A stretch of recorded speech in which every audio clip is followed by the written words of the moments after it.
Hola, ¿cómo están? Espero que estén bien. Bueno, voy a contestar una de las preguntas hoy y después me dicen si se entendió o no. Después vamos a coordinar alguna clase en donde puedan la mayoría estar, porque vamos a hablar un poco de lo que es el módulo uno. Igualmente no tienen por qué haber leído el módulo uno para poder estar en la clase. Cada uno va a hacer a su ritmo. Les voy a proponer siempre al final de cada módulo algún trabajito para que vayamos avanzando y después discutir sobre el trabajo, que lo vamos a ver todo y lo vamos a ver todo con diferentes perspectivas de cada persona. No importa si ustedes sepan o han llegado a ese módulo cuando tengamos que discutir algún trabajito que haremos, ¿tá? Que cada uno de ustedes hará para ver cómo van y en qué están avanzando. Habían preguntado lo que son las inducciones. Bueno, las inducciones son la puerta de entrada a lo que es la hipnosis. ¿Ah? Nosotros en la hipnosis, por supuesto que podemos nombrarlo como hipnosis a la persona o al paciente, pero también podemos decirle quizás algo como relajación, ¿ah? Porque muchas veces, y en mi experiencia cuando nombro la palabra hipnosis, está plagado de prejuicios, plagado de un montón de cosas que muchas veces no tiene nada que ver, porque algunas cosas sí tienen que ver en cuanto a los prejuicios que se hacen sobre la hipnosis, pero hay veces que realmente no tienen mucha certeza, justamente tienen que ver más con alguna película que lo que realmente se hace en hipnosis. Entonces, sabiendo que la hipnosis es el traspaso del factor consciente de la mente para entrar al subconsciente, lo que tenemos que hacer es llevarlo de alguna forma allí. Obviamente que no vamos a obligar a nadie a hacer algo que no quiere, eso realmente está en la hipnosis de show, que si bien lo ven ustedes como muy impactante, obviamente que se hace un acuerdo con la persona, se hace una charla como mini charla prehipnótica a la persona, develando todo lo que es lo que son mitos. Y muchas veces lo hace en forma práctica, como por ejemplo algunos ejercicios, como cerrar los ojos y le hacen imaginar que en su mano derecha tiene un ladrillo y en su mano izquierda tiene atado globos y lo van induciendo. ¿Ah? La persona que llegue antes a lo que realmente se quiere, quiere el hipnotista, esa persona ya aceptó las condiciones de la hipnosis. Sabiendo que no hay nada peligroso, porque ¿qué pasa? En la hipnosis tampoco vamos a tener situaciones en donde podamos convencer a una persona a hacer algo que no quiera. No, eso no es hipnosis, e incluso no se puede hacer. Por más que el factor crítico del consciente esté como más apagado, más anulado, obviamente que va a actuar en esos momentos porque está en contra de nuestros principios. No es posible que yo te hipnotice para que vos hagas tal cosa, ¿no? En cierto grado, muchas personas dicen que lo pueden hacer en menor medida porque obviamente que no tiene mucha importancia, pero en lo que son nuestros valores, obviamente que tiene mucha importancia y eso no es posible. ¿Ah? Entonces, eso es lo primero que vamos a develar de lo que es la hipnosis y lo que no es hipnosis. ¿Ah? Entonces, para poder llegar a ese camino, para poder traspasar el factor crítico del consciente al subconsciente, lo hacemos a través de una inducción. Pero ¿qué pasa? Nosotros hacemos la inducción como protocolo, el protocolo lo tienen ustedes allí, pero es una base. Incluso el protocolo que tienen ustedes, la mayoría de las cosas que hay allí son inventadas por mí, sabiendo obviamente cómo es la base para poder hacerlo.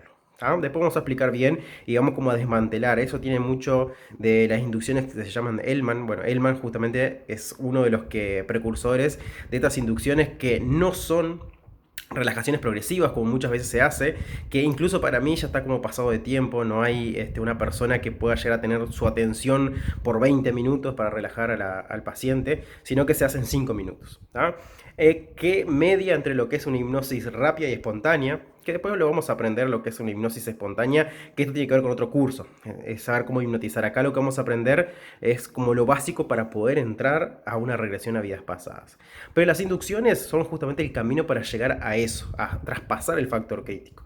Que igualmente esto se hace desde la charla prehipnótica también. Imagínense que nosotros hablando de hipnosis y hablando de todo lo que tiene que ver con los prejuicios y demás y convenciendo a la persona de que realmente no hay nada peligroso en la hipnosis, no podemos hacer algo mal en la hipnosis, ¿ah?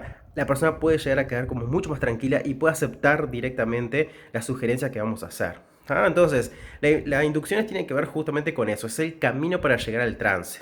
Ahí cuando llegamos al trance hay varios tipos de trances. Nosotros lo que vamos a hacer para una regresión a vidas pasadas es a un trance directamente a nivel sonámbulico, que se llama. ¿Ah? Vamos a llegar a ese estado de sonambulismo para poder entrar a una regresión a vidas pasadas. Después van a ver que hay muchos caminos, incluso Brian Weiss en un libro tiene muchos protocolos también que son inventados por él, que tienen que ver con, bueno, justamente con un portal, con un camino, con un árbol, con una montaña, y después lo vamos a ver en una clase mucho más a fondo todo esto. Pero las inducciones tienen que ver con eso. ¿Ah? Entrar justamente, pasar el factor crítico. Y esto no es solamente con un protocolo que se puede hacer, incluso la persona cuando viene con algo que le pasó hace poco tiempo, imagínense una hora antes, un accidente, y realmente refrota muchas emociones que son muy, muy importantes y muy, muy potentes, podemos utilizar esto, ¿tá? Directamente para hacer una regresión. ¿Ah? E incluso, por ejemplo, utilizar justamente esa emoción fuerte para hacer una regresión espontánea, porque la persona ya está en regresión. ¿Tá? Al tener una emoción fuerte, lo que hace la persona es quedarse en un espacio, en un tiempo determinado, que justamente es eso. Imagínense las personas que tienen estrés postraumático, todavía están allá.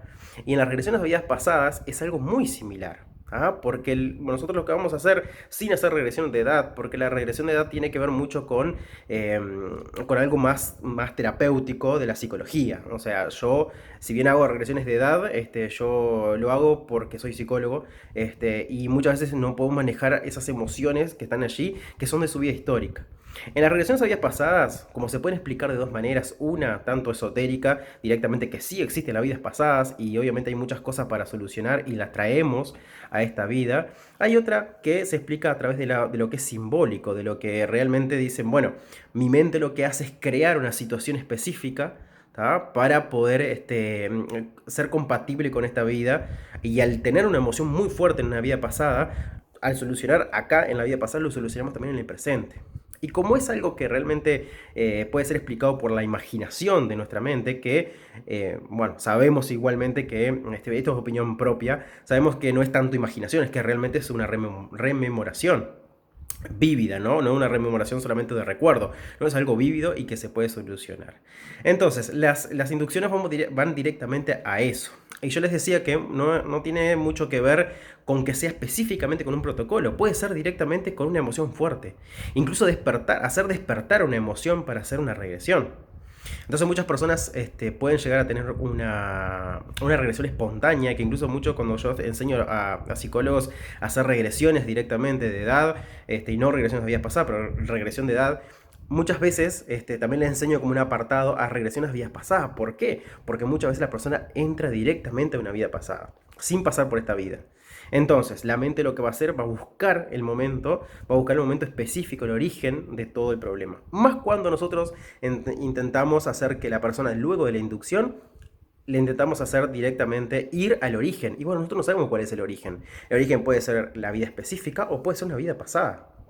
Entonces, las inducciones son estas, y hay millones de inducciones. ¿Tá? Las inducciones que más se usan son las de tipo Hellman, que si bien no son progresivas en relajación, pero sí hacemos que la persona intente tener como una concentración específica en cada parte de su cuerpo. ¿Tá? Primero, entrar justamente con algo mucho más simple, por algo mucho más complejo. Y esa es la idea de hacer las inducciones. Las inducciones sirven directamente para eso, es inducir al paciente a eso. Nosotros vamos a hacer todo lo previo también, que es una inducción, sin que esto sea considerado como tal. Yo considero que es una inducción, porque preparamos al paciente a esto. ¿Ah? Entonces le explicamos todo lo que necesita saber. No podemos dejar nada en el camino. ¿Por qué? Porque después es la inducción justamente y su mente consciente la que va a aceptar directamente ir hasta allá.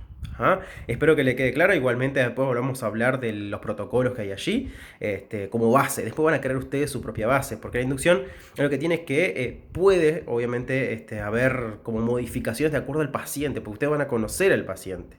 ¿Tá? Recuerden que esto está en uno de los módulos. Recuerden que tenemos que conocer al paciente, escuchar bien, ¿tá? Porque muchas veces podemos utilizar una inducción como por ejemplo las clásicas, el bajar las escaleras, el mirar un reloj, el por ejemplo mirar un pizarrón con números que van hacia atrás. Imagínense que nosotros directamente vamos a una persona y la vamos a inducir y vamos a utilizar lo que es la escalera bajando y la persona tiene vértigo. ¿Ah? Entonces, obviamente que la parte consciente de su cerebro es decir, no, esto no lo podemos hacer. ¿Ah? Espero que le quede claro y después la segunda pregunta se las voy a responder mañana. ¿Ok?